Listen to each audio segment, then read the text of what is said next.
So if you've been working through the videos in order, you would have already created an assessment and put in marks.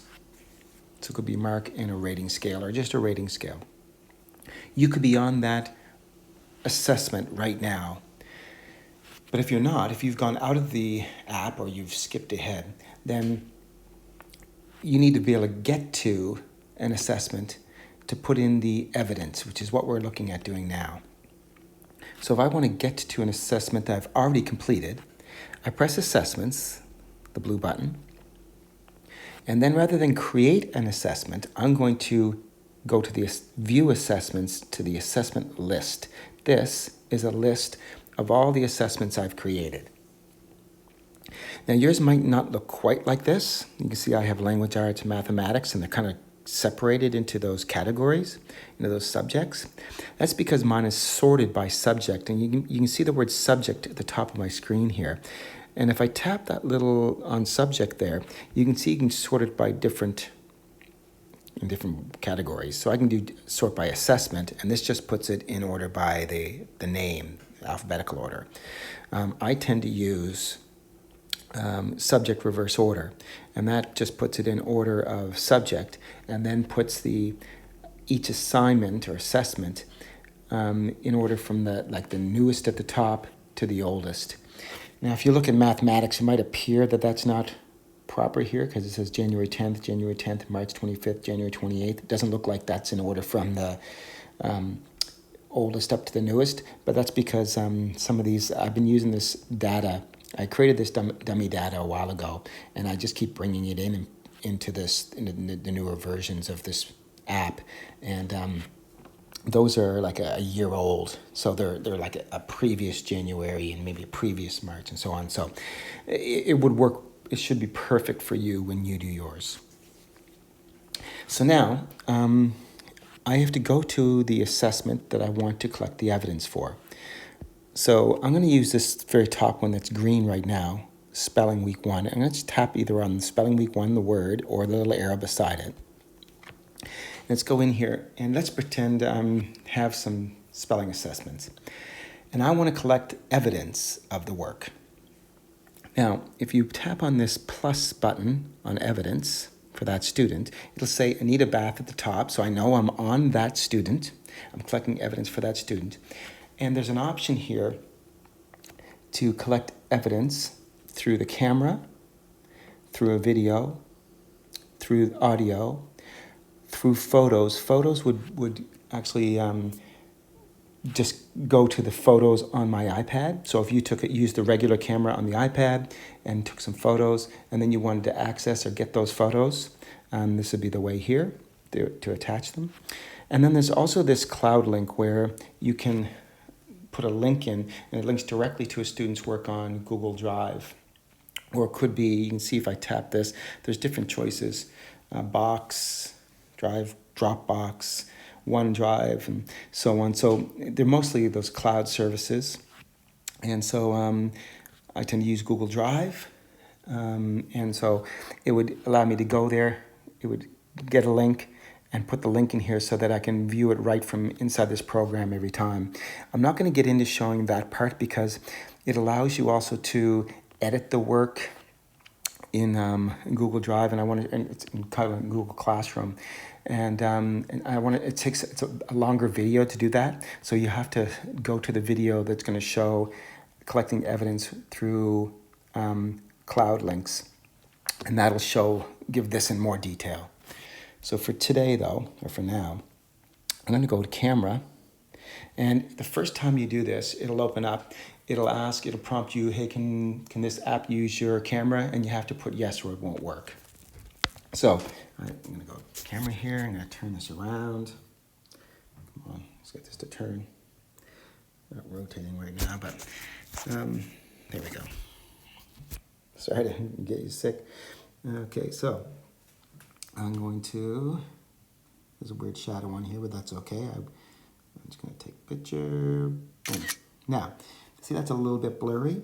I don't really like that. So I'm going to do retake on the bottom here and do it again. This time I'm going to tap on the screen to get the better picture and good. Maybe that's better. So I use that one. So I've got that photo. You'll notice now this menu on the side is changed. It doesn't have camera and video anymore. It says remove, view or play. So remove would be remove that picture now. I don't want that picture. I made a mistake or whatever. I don't like it. Or I don't need it. Remove it would get rid of it.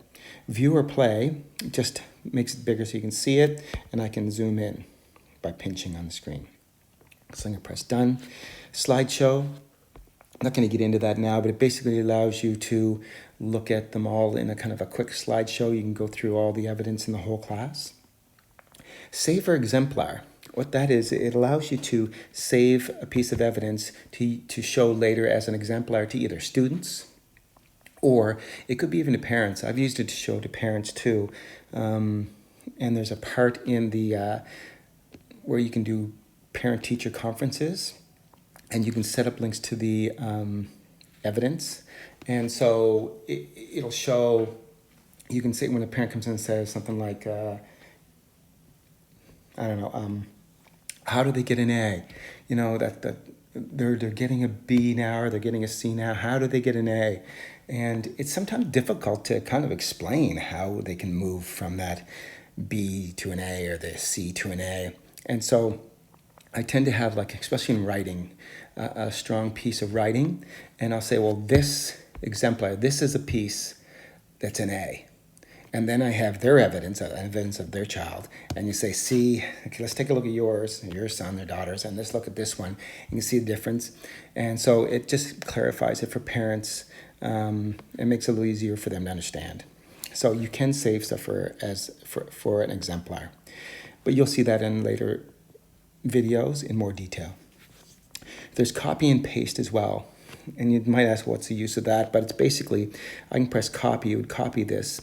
If this was a photo of, let's say a group, it was a group project, and I took a picture of, let's say it was a poster they did, then I could copy that, and I would just go down to the students that were in the group and just paste it, so they don't have to just retake pictures over and over for each student. So these guys were all in the same group, so I just paste that same one in everyone's. I'm going to go back to the first one again here, tap on it. Now you'll notice there's 4 dots on the bottom of this little small window here.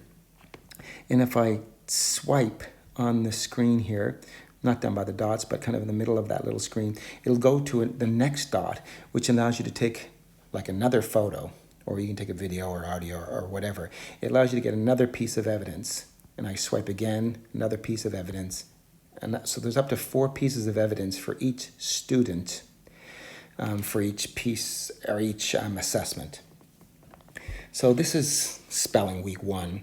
And if I tap on this, this is fake stuff. I mean, you wouldn't have 19 words probably on a 1 week spelling assessment. But this could be maybe an assessment just to see where they are and to go from there. But so let's go down. Let's tap just anywhere away from that window, and let's go to Eager Beaver.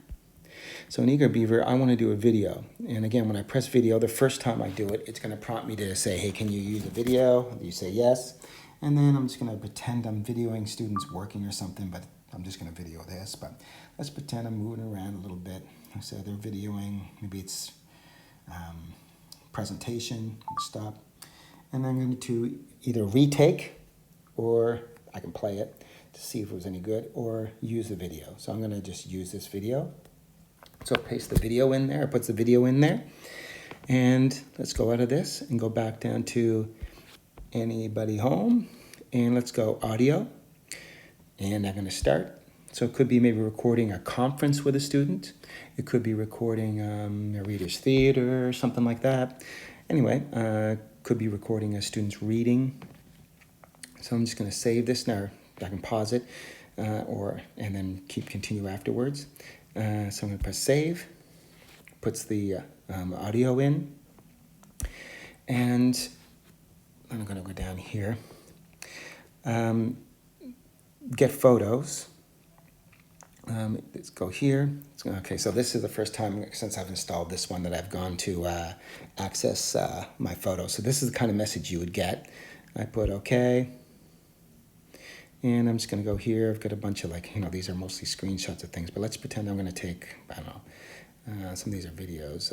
Let's pretend I'm going to take, this thing here. It's a rubric, but pretend that was a photo of their work.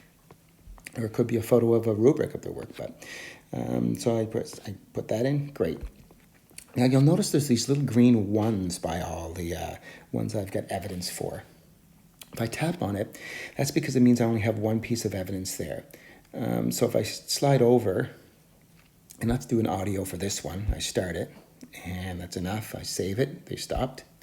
Then you'll see now on this one it says a green 2. It just shows you that, there's 2 pieces of evidence. It's only going to show the very first piece, but you'll have to know, there's 2 pieces in there. And to get them, I just go here and swipe back, forward to see which ones they are, okay? Now, I wouldn't go crazy on the evidence. For me, I tend to only take or collect evidence for students who are struggling with a concept. And so I can have more detailed information on what they're having difficulty with. And so I wouldn't, if someone can do everything, I probably won't collect evidence. I just assume they can do it all. I don't need to collect evidence. But if they're having difficulty, I'll usually collect evidence so I can then identify later if I'm sitting with the parents, or even for report cards for me later, I say, it was this thing, and I can go back and look at that particular piece of evidence and say, it was this. They couldn't regroup, or they didn't know the long vowel sounds, or whatever the thing was. It just gives me that evidence that I can refer back to. Now, sometimes I do collect evidence for everyone. So it could be, maybe I'm going to collect evidence of a piece of writing at the beginning of the year, and then a piece of writing at the end of the year. And I want to have a piece of evidence for everybody at the beginning, and then a piece of evidence for everyone at the end. Yeah, you can do that. And so that's about it.